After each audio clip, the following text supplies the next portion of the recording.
Welcome back to another episode of the Resellers Mindset Podcast. My name is Mike, also known as the Used Book Guy on YouTube, along with my friend and fellow full-time reseller, Johnny B. We help people start and grow their reselling businesses from the ground up.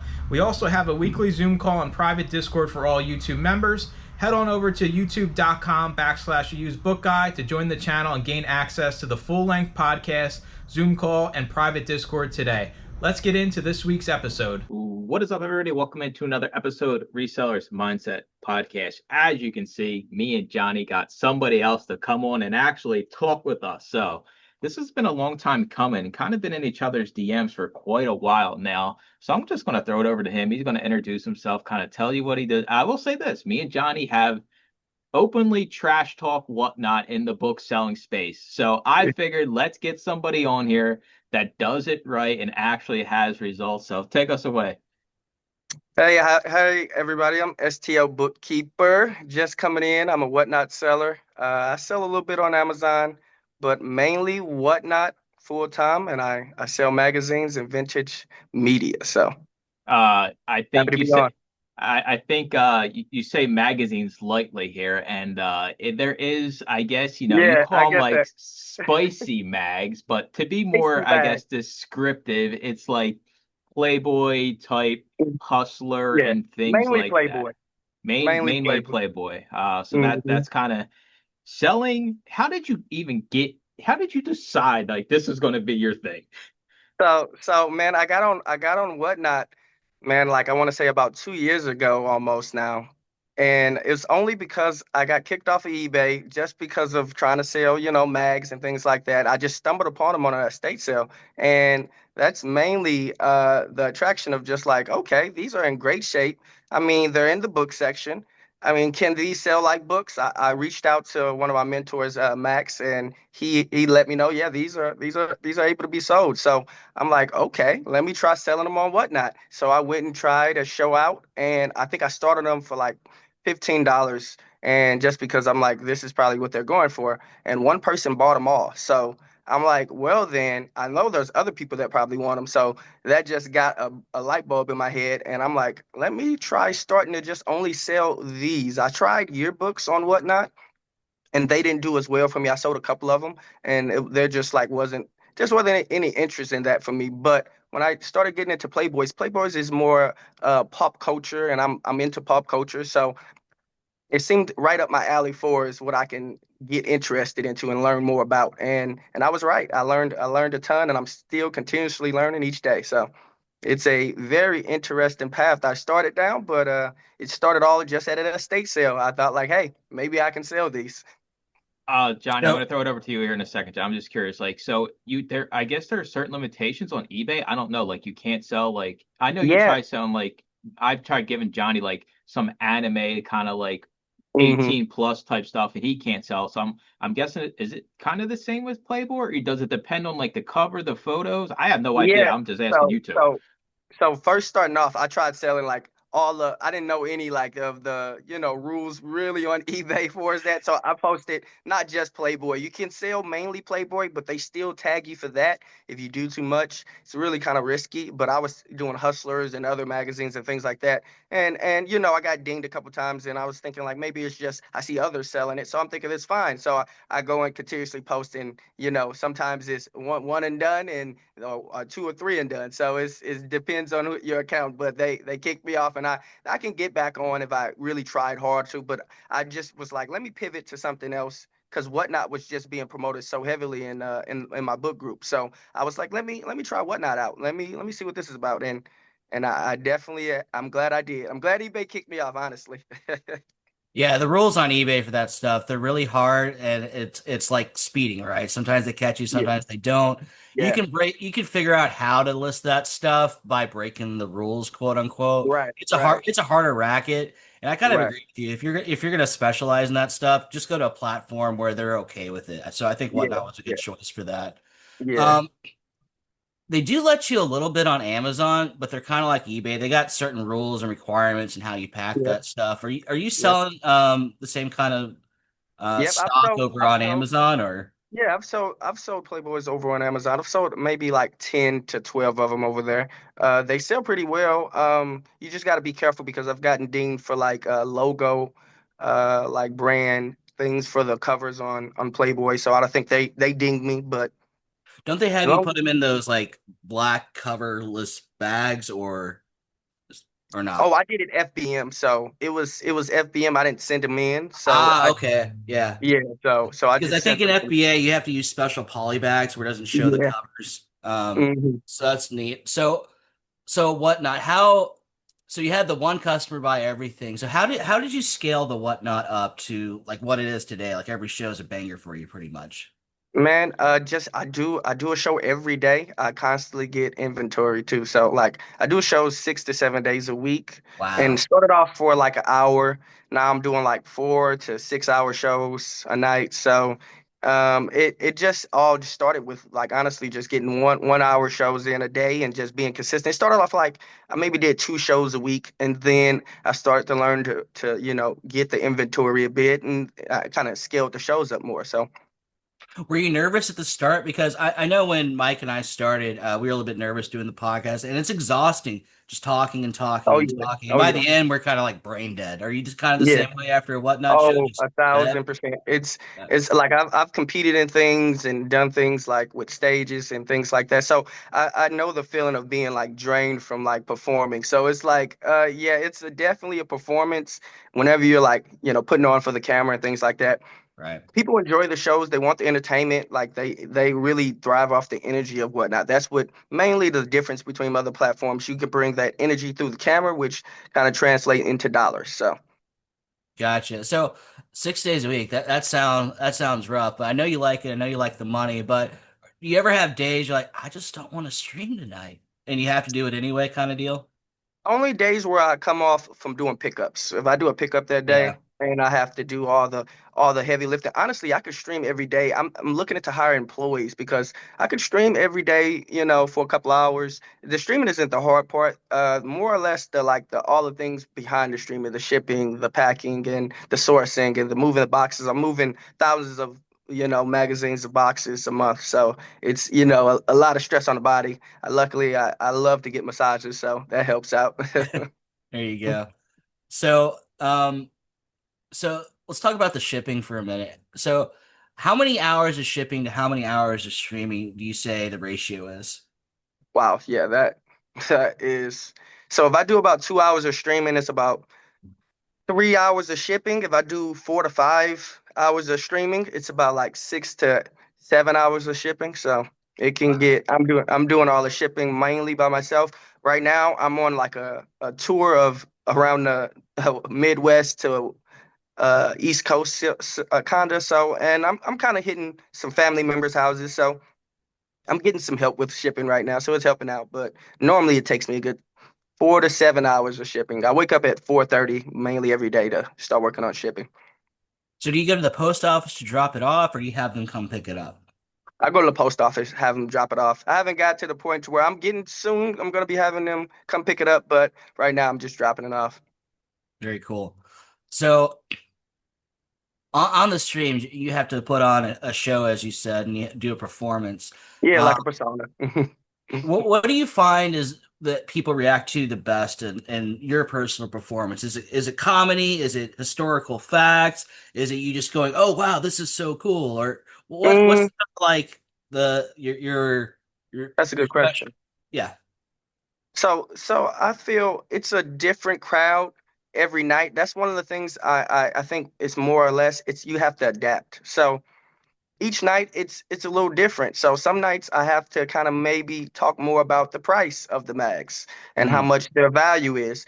But more or less, sometimes I have a lot of collectors in there and they're already bidding them up already. And I have to tell more about the backstories, like the articles or the centerfolds and things like that. And that's what really attracts people to bid up things. So sometimes it's more of the energy. Somebody had a bad day and they're looking to like get, some type of entertainment and I make a witty comment under their name. I always love I got like dyslexia, so I've like really hard for me to say names really. So especially when it's so small on the screen, I usually make up a name similar to their letters, or and people love that. So I remember those names. It's easy for me to remember the name that I made up for someone. So I can kind of always remember that person when they come in and say the name, and it builds that connection with them. So sometimes it's the connection with someone, like someone bid up a mag and bought it because they really wanted it, but they already had five of them that they bought from me before, and they just said they reached out to me and said, "Hey, what's the condition?" And I told them like the condition. And it was like, "Oh, great! I'm always just happy to support you." So sometimes they're just there to support. So it just depends on the crowd that I have that night. If I see a lot of my regulars, then I give a little bit more of just like a chill vibe of we're just hanging out. So it's kind of like, and I love that. I love to kind of like mix it up and makes it not the regular normal stream every day. So kind of makes it a little different. Gotcha. So, how many of your other peers, whatnot shows? I mean, you're working on your own business, of course, but how often do you get to watch some other people's shows to just pull ideas from or just show some support? So yeah, I only watch Earth One. That's the other big streamer and on Whatnot that sell Playboys, and he does an amazing job. He goes on right after me. Most times I really do not watch other people's shows. I don't like watching other people's shows, just because I don't like stealing people ideas. It's easy for me to Mhm. like see something. I read this book, Steal Like an Artist, so it's easy for me to like steal something and make my own of it, but I don't want to like make it sound too similar to theirs. So I like to give people their own time, their own space to make their own originality, because I come up with things off of my own head.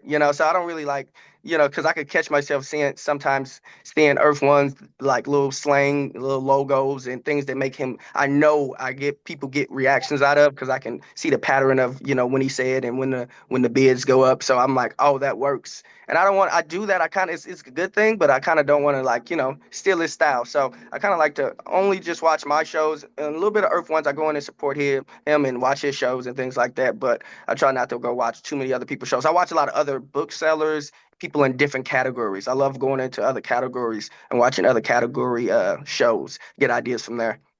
I like that you watch yourself, because I tell people all the time when they need to make improvements in their business, record yourself, see what you're Hmm. doing wrong, because you Hmm. can't see it when you're doing it. You're in the act of doing it, but Hmm. watching yourself doing it's a whole other thing. You can make a lot of improvements. So, let's talk about the bidding. Do you do dollar starts, and how do you do like the sudden death stuff? What do you do there Yeah. for people that are not So, so familiar? So Whatnot is set up to where you can do make your business model kind of different. Like you can do minute starts, you can do 10-second starts, you can do sudden death where the time doesn't restart. That's when it starts at 10 and someone bids, the time just continuously clocks down. But on a normal bidding basis, you have a option to add 5 seconds, 10 seconds, 3 seconds. So I chose to do more of $1 starts, and this is just a more recent like pivot to where I did started doing dollar starts, and that's been really helpful for the business. But I also am a strong believer in doing $2 starts, $3 starts, $4, kind of like I see people doing $30 starts. I'm like, start it at whatever business model works for your business. So if you can get your things for a good price and you can start it for $1, I would suggest doing that. But if you can't, it's totally fine to start your stuff at $3, $4, $5, whatever you can profit at and build an audience around that. So that's what I love about Whatnot. You can build your audience around kind of like what you chose your business model to be, and you will find your people, you will find your tribe. So I think that's a really good part about Whatnot. So, and you and I are in the same group, and I see the whatnot numbers being posted. Yours has always been way up there, and I see people that have been doing it longer or as long as you, and their numbers aren't even close to yours.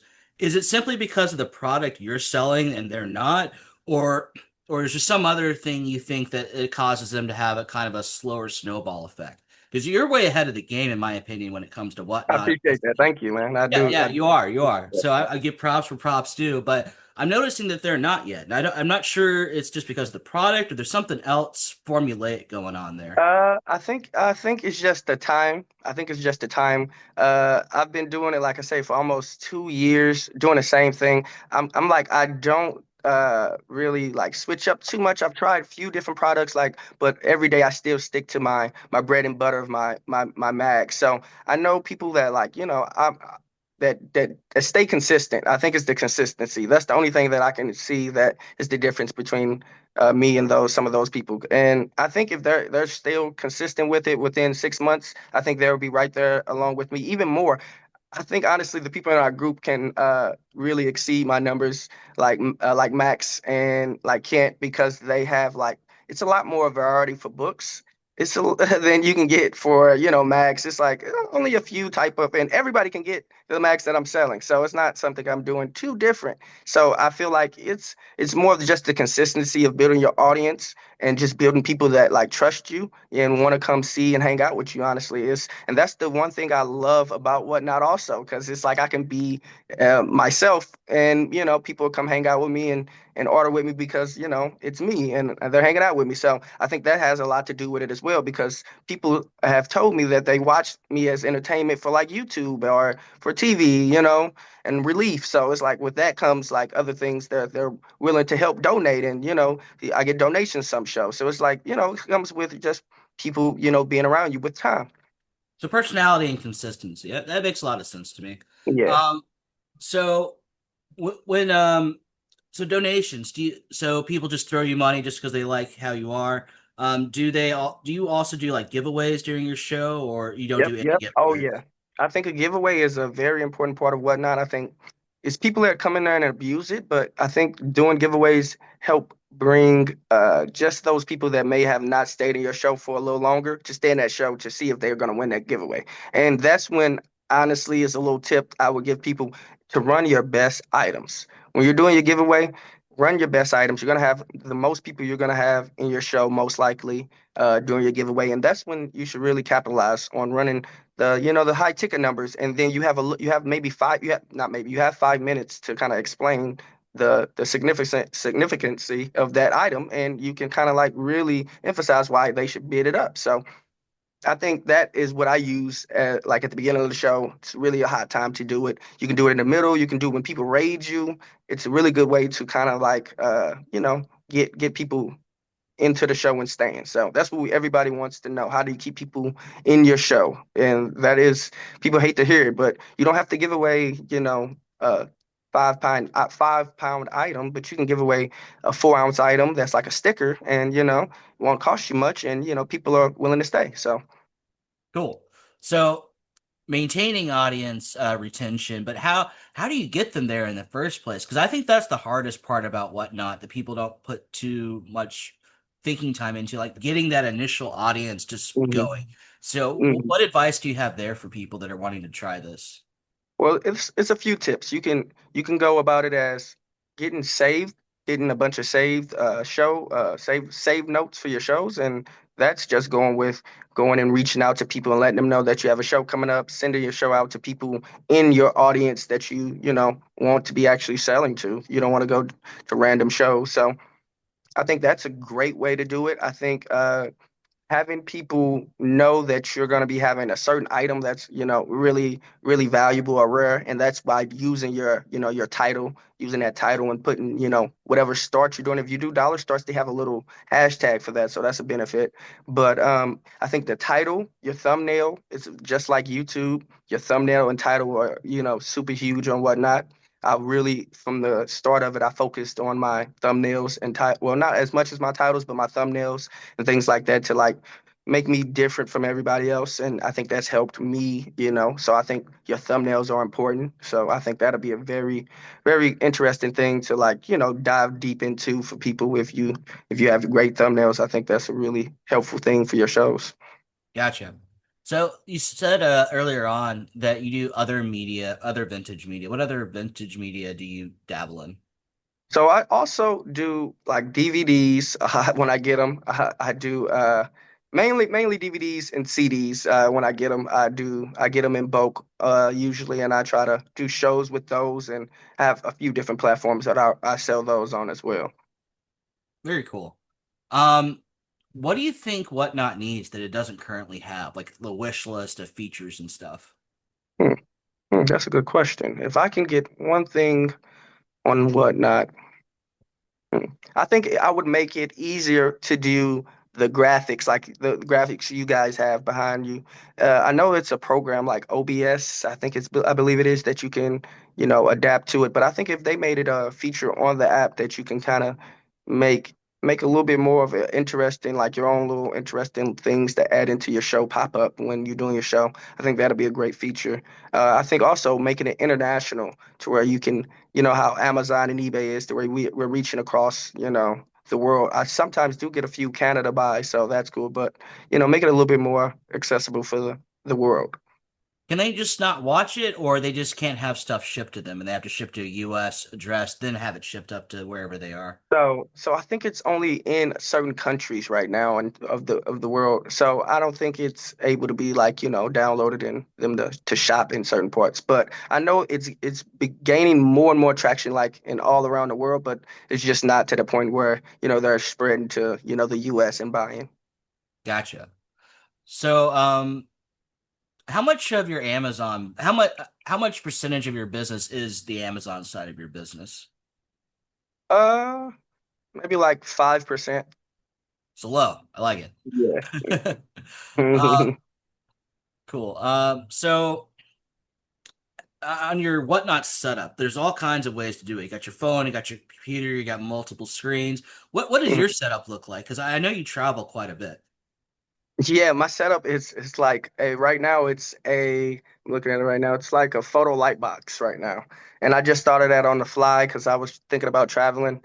And it's just a photo light box with a stand, one of these magazine stands here, and I have my tripod and that's it. That's all I need. Whoa. And I grab the mags. So Mike, what's your setup look like? I wish it was that simple. I got too much shit going on over here. I'm curious though, like when it comes to buying these things, right? Like when I buy CDs and DVDs, I pay like 20 cents a piece. I don't care what they are, right? So like I'm just like I'll pay a X amount for X dollars.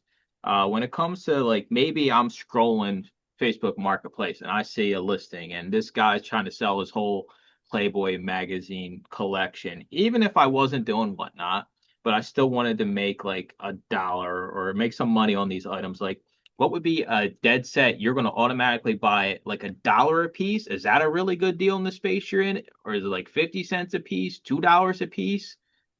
yeah, see that just depends on your business model. So I definitely would suggest just as a safe to never buy it over $2. Never go over $2 for a mag. If that's if the condition is good, if there's no mold or smell, all of them are good, and the years are nothing like, you got some 50s or 60s in there, you're looking good, So the earlier the addition of the mags, that's even better. So if you got some early additions, you're definitely good at $2 a mag. So.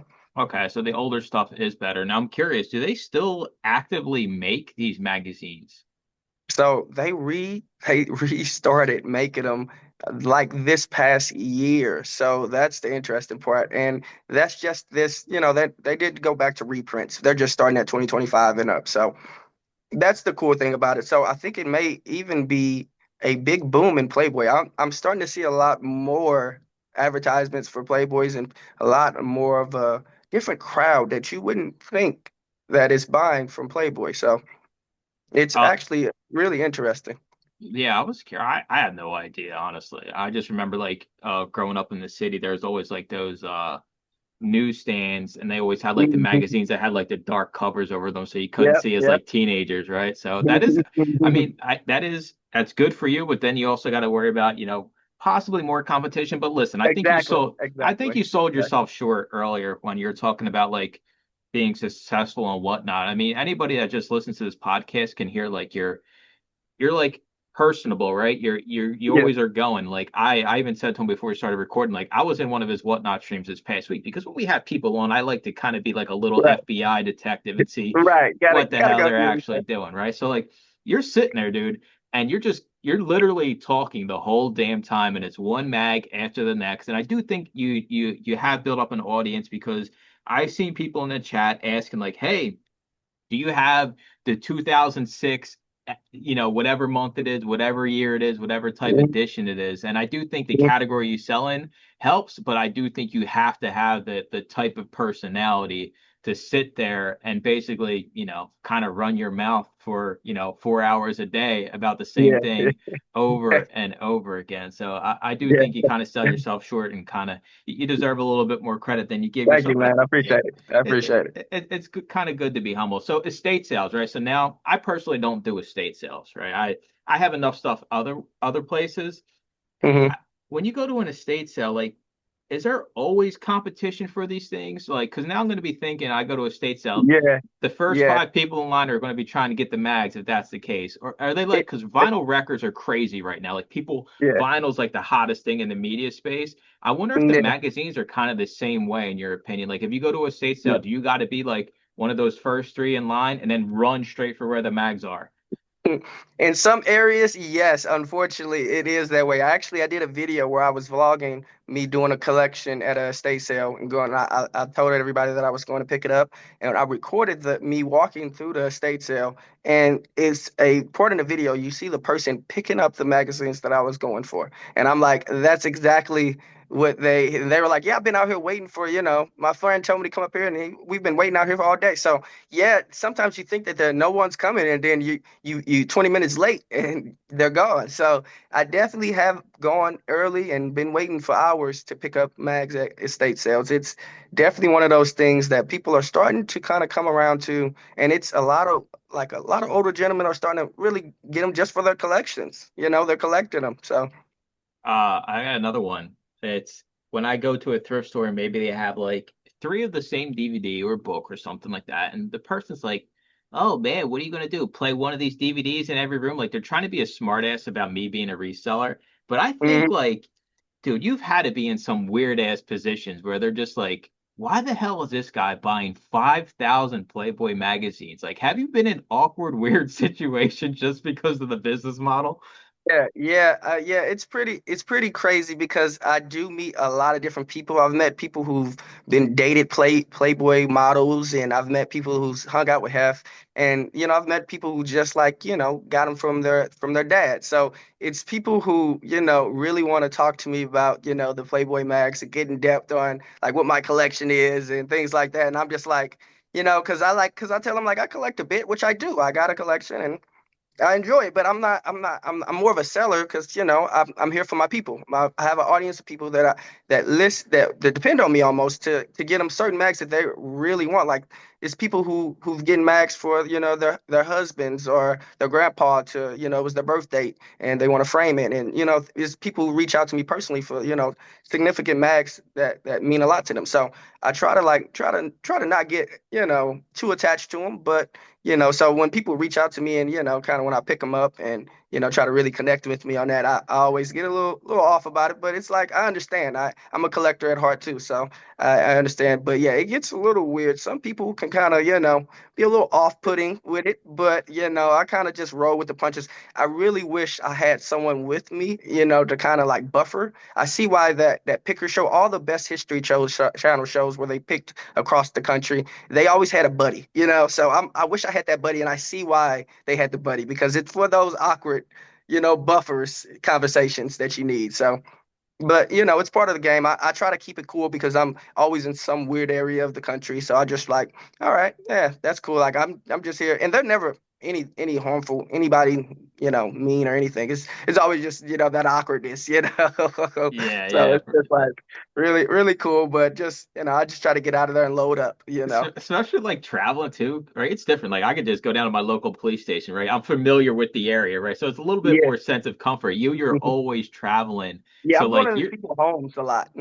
yeah, see, that's another thing, right? You're like, hey, the collection's in the basement where it can't be seen, and you're like, shit, is this Yeah. the last time I'm gonna walk down a Yeah, basement I always step? tell people where I'm at. I'm like, hey, this is the collection, but because I'm just starting to do that honestly, because a lot of times I go so many places, I don't remember the places, the names and things. I have a route, and I'm going on this estate sale, I'm going to there, so it's like I sometimes get a little mixed up, but I'm getting better at letting people know where I'm at because I do go travel a lot. So, have you put any thought of beyond Whatnot or addition to Whatnot as far as your business goes? Like in media land, we see people that maybe want to open a bookstore or a retro DVD CD shop or that kind of stuff, or some other business entirely, like opening a car wash or a U-Haul rental thing. Like they're using their resale business to funnel into another business. Are you planning on doing all that, or just it's too early? I'm making too much money. I don't got time to think about that right now. No, I'm in my 30s, so I'm trying to, get settled down, start a family thing. So I've already invested into property. So now I'm just like wanting to get more into that and also just expand my business for I see a lot of opportunity with Whatnot. So I want to expand more into the Whatnot space, live streaming and selling. I think it's a lot of opportunity, not just in magazines. I think the whole app of selling, you can sell anything on there. You can literally I've seen people sell like cotton, tissue paper for like 30 bucks on their shelf. So like that's the type of if you see that, you see the potential in that. So I see too much potential. So I'm just gonna like, nail down on Whatnot really heavily for my main income, but also I'm a strong believer in having multiple sources of income. So of course I'm gonna still stay in Amazon. I'm getting a really nice check from Amazon this month, so that's great from all of that textbook season. So that's great. So I'm a strong believer. I think Amazon is going to be something I do seasonal for the textbook season and really loading up during the summer and enjoying the textbook season. So I think that's what I'm going to move forward towards Amazon because Amazon's really great. Honestly, I love Amazon too. It's just, I love the whatnot faster pace, income. And then the consistent Amazon income is also awesome. So Very cool. So when you find something and it's a lot more pieces than your vehicle can hold, do you do the multiple trip thing, or do you say you call a guy with a buddy with a bigger truck, or you go down to U-Haul and rent something, or what's the yeah. process for like a big score for you? Yeah, so most times I make a trip out of it and I'm doing big scores. So I try to rent a van or a truck and I load that truck up. Sometimes I've rented a U-Haul, but I don't usually go to U-Hauls if it's not nothing like too major big, So I usually just make a big trip out of it and if it's fit it all in the truck. A lot of people love to think that it's not gonna fit. Each time Yep. I've never left the Mac. I've never left the Mac. So that's the thing. I always find a way. It's sometimes it's a tight fit, and They're that going under and the seats, they're stacking then, it to the ceiling, it's gonna fit. yeah, and it's a drive back, and Yeah. and the cool thing about it, it's one of those things where you see someone driving with those mags, and I'm pulling over at gas stations. I'm trying not to open all of the doors and things. So yeah, it's like it's one of those things. But it's one of those things. If you get pulled over with a bunch of mags, it's one of those things you could get out of that ticket pretty easy most times. So it's got its perks. It has its perks. There you go. So have there ever been any like awkward moments on your stream? Awkward moments. Or, Hmm. or somebody getting out of line on the stream? Yeah, I mean, some people come in and troll all the time. I mean, that's part of this new generation. I get trolled every stream. I always have one of the same jokes at least 3 or 5 times a stream, and it's I hope those pages aren't stuck together. So it's what I have. I get that joke so much. It's that that I just roll with it now, and it's one of those things. I'm like, I know it's coming, and most times that's as far as it goes. I don't get too many angry people Because coming there's no in. editing on whatnot, so you kind of have to deal with it subtly. Yeah, It's a live show. yeah, sometimes I have family come in on me and stuff like that. But at first, I used to get real like anxious and things like that but now I'm super, super comfortable, kind of like being on camera with them. And like people come in, I talk with people, like my family members So it's like not too much anxiety with it. So, like I said, I'm pretty good at adapting. So that part of it doesn't really get me too worried. I try to stream in one room that I won't get bothered. So. I try to keep it simple. So I deal a little bit in magazines myself, but it's mainly like pulp stuff for eBay from like the 30s, Mm-hmm. 40s up into the 60s Mm-hmm. kind of deal. Do you ever mess around with some of those kind of Yep. magazines, or oh you do? Okay. Yep. Yep. How do you I find? do a little bit of everything. I know they don't probably perform as well as the Playboys, but how do they perform on Whatnot for you? Do they perform Yeah, they slightly perform. less, or go ahead? No, I honestly believe they perform pretty well. Now at first they wouldn't have like the first 8 months or 9 months, but now it's an audience for magazines that has been thriving. The good thing about competition that you can't stream all the time, so when you're not on, people new eyeballs are seeing, and they don't have to see you, but eventually they will. So I think that has kind of really helped. So I think mainly people are really focusing on Playboy because they've seen success with like me and a couple other big streamers. But I think it's so many more magazines that people can see success with. Like I've sold Sports Illustrated. You can just specifically focus on Sports Illustrated and sell them pretty well. I was doing, $4 or $5 over what they sell on eBay the other night, just all Sports Illustrated. So it's just not something that I'm focused on. So I think people, if they focus on one particular niche, they can really dial down on and scale up their market because you're gonna find it's it's I don't want to say it's millions of people on Whatnot, but I feel like there's millions of people on Whatnot. It feels like it sometimes, but it's a lot of people on Whatnot, and I feel like it's more than enough people if you have like a certain niche that you can build an audience around it, and make a good living. I don't know if you can go full time, but you can definitely make a lot of good extra cash. So I think that's a really, really interesting part. If people focus on different magazines, so many different type of magazines out there that I think you can build an audience around it. Just a certain mag. Cool. So what do you do with the junk? Because us booksellers and DVD and CD sellers, we have means to kind of get rid of it. I imagine it being a little bit more difficult for magazines. So what do you do with the stuff you don't want to sell on Whatnot, or you can't sell it? Like it's water damaged or etc. Oh yeah. If it's like damaged or stuff like that, then I kind of toss it unless I've actually had people that has really asked for more damaged mags because it's an area for those people who use it just for doing craft. So I've Yeah. had tons of people who've made murals and all these crazy cool, things with Playboy covers. So it's one of those things that crafters love that too. So I kind of keep a pile of them stacked near like my streaming area and try to keep them there just in case anybody comes in and asks, for some craft stuff. Like, do you have any damage max? Like I've gotten that quite a bit. So just depends on like the crowd, but I usually save a few of them, but mainly I toss them if they're like completely trashed. Well, the non-trash ones, like they got mixed in. Here's a pile of, I don't know, Highlight magazine. I don't know if they Hmm. sell or not, but I'm just using it Yeah, for example. yeah, But like, yeah. what do you do with that kind of stuff? Do you junk them? Do you Oh have a no, I buyer set for it aside. that? You I set it set it aside? aside. Yeah, I set it aside. I got quite a few different ones because you never know.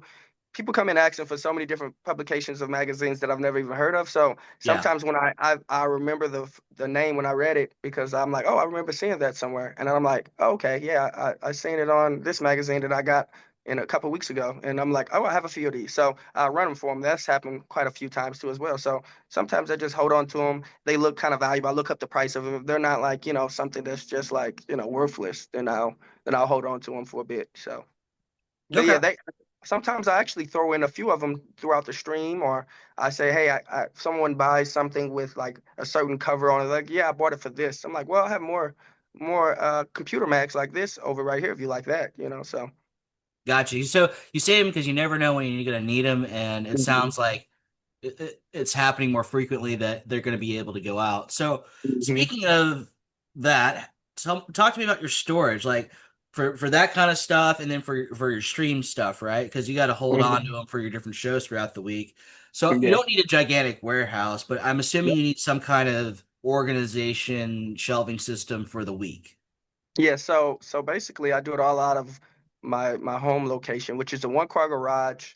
And when I get back, I'm definitely going to be moving to a larger location because of just the pure volume of how many orders I have to ship. I don't have the space for currently. But right now I'm just using like 4 tier metal racks that I kind of like put the orders on a table where I use for like just the orders that I need right here and there. And then I have stacks of magazines kind of like around me. I like to be able to see them. I don't like to be in boxes, so I kind of have them kind of stacked around me in areas just so I can kind of grab them. And I prep, before my show, the mags that I'm gonna run, mainly that show. So I kind of make it into like a kind of like like as the kids would have it, like the Roblox blocks around me of mags, So, and then I have, my table and kind of the area where I would just reach back and kind of put the mags. I'm working on a better streamlined system to where I can better, basically run more mags while on stream. So that's the whole goal. Gotcha. Talk to me about your sorting process. Is it also in the garage or? Yep. Yep. Everything is all in one spot in the garage. I have like my computer and all that stuff kind of in a separate room, but just to print out my shipping labels and things like that. But I do it all in one garage. I have my shipping supplies in the back of the garage area. I have like the magazines that have been sitting a while, kind of like the ones that like you would say that maybe I'm not using or not the brand that I'm gonna sell, kind of sitting off on the side. And then farther up, closer to the door of the garage opening, I have my racks, my table, and like my stream set up. Just a small table where I show the max. I don't need too much space to stream, so. So you bring it in and you open the box and you pull it out or tub or container, however you're doing Yep. it. Yep. How do you do the card shuffling, if you will, for sorting? Like, is it by year or is it by um, Yeah. So stylization or? a lot of times I go through, I pick out all the ones that I know that are like super valuable and I set them aside. Then I go through and put them in by 10 years, by decade, separate them by decade. And then after that, I kind of I kind of go through and just set them in order from decade to decade, and then I'm kind of ready to go from there. Once someone asks, or I feel the volume of the show is kind of then down, I throw in a different year, kind of flip the show around. So it kind of helps me with that organization when I have it in by decade. Gotcha. So I'm not sure our audience knows the rules and regulations of whatnot or lack thereof, but Hmm. is there anything you're not allowed to show on your stream? Oh yeah, you can't. Yeah, that's the thing. It's just definitely one of those things where it's no nudity or anything like that. It's not something that you can just show nudity or things. But you just have to cover things up with notes and things like that. Certain things you can't sell. Of course, you can't sell anything that has any sexual things related to it. So it's just mainly just magazines. That's all you can. People like to go a little farther, but nope. Playboy's in a classy box. It's in a box of its own. It's not just your average smut, Yeah. down to the dirt. They're pretty classy. So I'm not sure people know this, so I'm going to bring it up. There are certain issues way back where the model was indeed underage. Are those barred from whatnot? Because Oh yeah, they are definitely barred from eBay. I know that for a yeah, fact. yeah, But they're yeah. still collected because they are collectible. Just she Hmm. may have lied, or the audience did, or the people didn't fact check her actual age or whatever. It happened. She's Yeah, like 80 years old now. But yeah. is there a Yeah, rule on whatnot for those particular Yeah, issues, yeah, or? that happened. That happened mainly in the Penthouse publication. Playboy didn't really get too into that. They did pretty well with that. I mean, some would say a couple, but no one has any real proof on real Playboys. Too many. So mainly Penthouse and a few of those named or popular magazines that are adult that you can catch that going on again. And those are the ones. That's why it's a catchy thing. You got to know your stuff. You don't want to Yeah. be you know, involved in any of that. So you really need to know your covers, the backstories and things like that. So it's not too much into Playboy, but you still got to be careful with certain issues that show it just a little too much and things like that in Playboy or articles in Playboy. So you got to just be careful with things like that. Gotcha. So, just for curiosity's sake, the celebrity ones I imagine do better than the non-celebrity ones in Playboy, Mhm. or is there a non-celebrity Playboy issue that's like the best of them all that people may be unaware of? Non-celebrity. We ain't Just like gonna a know who. famous issue. Dude, we ain't gonna know who the hell they are if they're not a celebrity. I You're know. right. Yeah, that's what I'm trying to think of. One that a lot of people go for. Uh, I'm What's the asking the most hard questions. What's the most valuable one out there? Yeah, that's a better question. There we go. oh, that's cool. I got it right here. I can show you. Uh-oh. It's not a bad one. Be good for you too. Oh, Marilyn. Oh, Yeah, yeah, okay. yeah.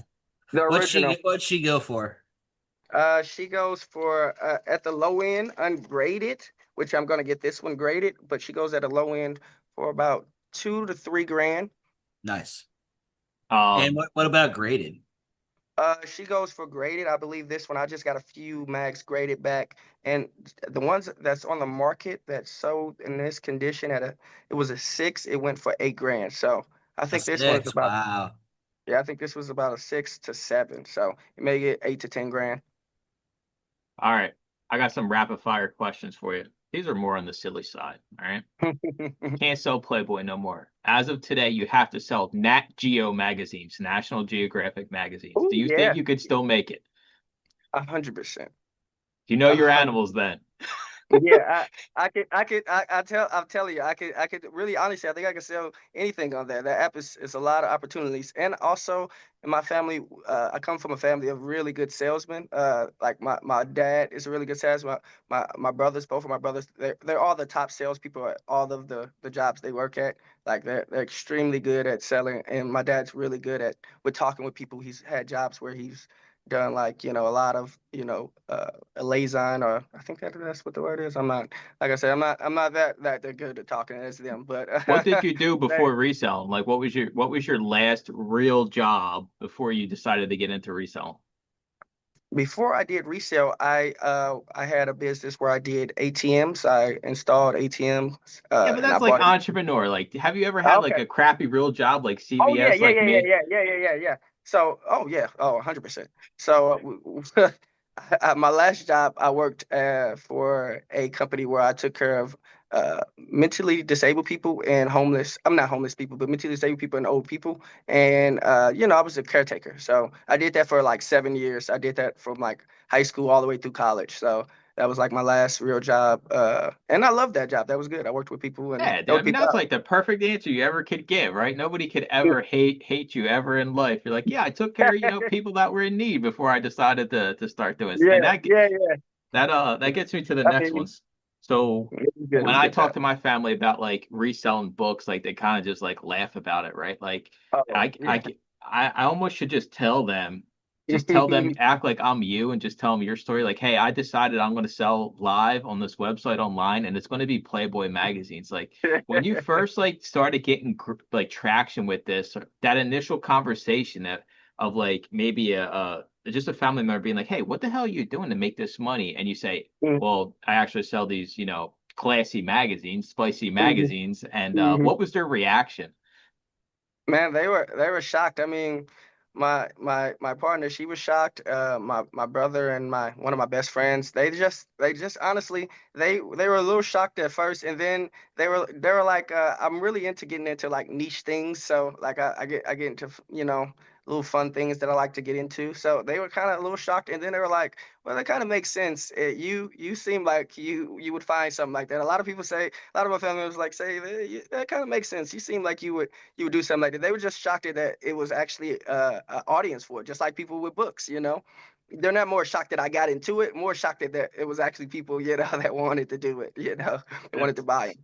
it's crazy. And just for those kind of wondering, give a ballpark range of like, I don't know, maybe you're around about of your monthly sales at the beginning of the year to where you kind of grown it to at this point of the year. You don't got to be exact. I don't need all your financials, just kind of an idea so people are like, wow, this actually can be done. Okay, yeah. So first starting off, I mean, I had a first year I did pretty well on there, and I did over 6 figures the first year. So, and this year, I think I'm on track to do around the same, a little bit better. But the year first beginning of the year started off shaky. It was a rough year, just like for everybody. So, and this past last few months have been a game changer, and I just take that to more or less me being consistent on just it broke that maybe 16 to 18 month mark for me of like being on the app and getting that traction of just doing that. So I think that really helped. But I really think that, yeah, that this past 4 or 5 months has really this last 3 to 4 months has really been a game changer. And I'm thinking I'm gonna do well over the 6 figures this year. And I think that's all due to just streaming consistently and being consistent with my audience and just trying Yeah. to bring good energy.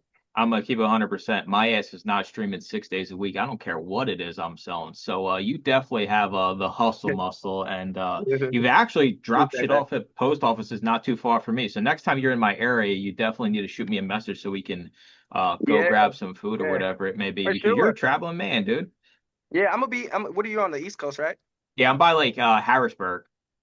Oh yeah, I'm gonna be. Oh, I'm gonna be. Oh, I'm gonna be in your area a bunch in a with a U-Haul. So I'll definitely catch up with you. Oh shit, dude, that sounds like you're gonna try putting me to work. I was about to say that's just a con to get you to go work Shit, dude. for him. Yeah, I'll Oh, buy you lunch. You're just gonna work 9 hours I'm first. busy that Yeah, weekend. yeah, Oh perfect. my. I got a buddy. I got a buddy in town. Oh Perfect. my. Yeah, yeah. Hey, give all the sticky ones to Mike. Yeah, he'll take all the sticky page one. Jesus, what did I get myself into? I mean, where can people find you before we wrap this up? Like, where are your socials? What's your what? It'll all be in the description. But for Yep. those that are listening and don't catch the description or the YouTube comments, like, what are your handles, and where can people find you? You can find me at STL, like the city STL bookkeeper. So STLbookeeper on Instagram, and then STL Bookkeeper 314 on Whatnot. And I'm there on Instagram, YouTube. That's about the same thing everywhere. So you can catch me there on YouTube and Whatnot and Instagram. Born and raised St. Louis. Is that why you roll with the STL? Yeah, born and raised St. Louis, and anyone from St. Louis knows, people from St. Louis love to let you know they're from St. Louis. So And I a have no 314 is problem. the zip code, right? Or the area Yep, code, yep, whatever it is. yep, Yeah, yeah. yep, That dude, that's the city life. I'm the same way, like yep, it's yep. I just need PHL 215 in front of me, and then we basically can Yeah, be joining. yeah, Yeah. I yeah. know You about I it. know You what it's about it. about. Yeah. Yeah. Anyways, we appreciate you hanging out with us, and we'll definitely check back in on you next year, because you sent me some of the numbers you're pushing, and yet again, this guy is super humble. So we appreciate you spending your day with us and coming on and kind of proving that whatnot can be done. Me and Johnny knew kind of sort of that maybe whatnot could be successful. We just had to find the right person, and you're definitely Yeah, so. yeah, Thanks for yeah. hanging out I with started us. I started from the very beginning. No followers, no audience, nothing. So yeah, it's definitely I still don't have an audience on any other social media. So I think you just start and don't stop. Be consistent. That's my number one thing I can tell. Yeah, that's the whole thing. I always said it could work. It's just a different, harder grind, in my opinion, but Oh, it it's a can be grind. done. Yeah, It for is. sure. It's not easy. I'm not saying it's easy at all, but it's a blast when you get in the groove of it. Once you get in the routine of it, it's a blast. All right, man. We appreciate you. We'll talk to everybody in next week's episode. Thanks for listening to another episode of the Resellers Mindset Podcast. Today's full episode and all previous episodes are available to all YouTube members, along with the weekly Zoom call and private Discord. Head on over to youtube.com/the used book guy and consider joining for as little as $2.99 a month.